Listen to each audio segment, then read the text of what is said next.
ఎరికలోడు ఎరికల భాష మాట్లాడతాడు, ఏం చిన్నబుచ్చుకోడు.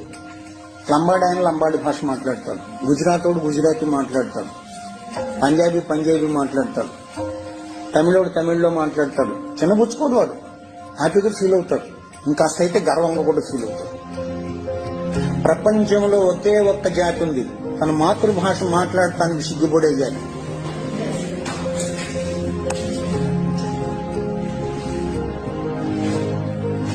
ఏం చేయలేం. దేశ భాషలందు తెలుగు లెస్స. ఎక్కడో విన్నాం, కృష్ణదేవరాయల కాలంలో ఎవడో అన్నాడని ఆయన అన్నాడు. దేశ భాషలందు కాదప్ప, ప్రపంచ భాషలందు తెలుగు లెస్స. ఎందుకో తెలుసండి, అన్ని అక్షరాలు ఉన్నటువంటి భాష ప్రపంచంలో లేదు, అన్ని విడి శబ్దాలు ఉన్నటువంటి భాష ప్రపంచంలో లేదు, అంత సుందరమైన భాష కూడా ప్రపంచంలో లేదు. అది నీకు అప్పనంగా ఊరికే దొరికింది.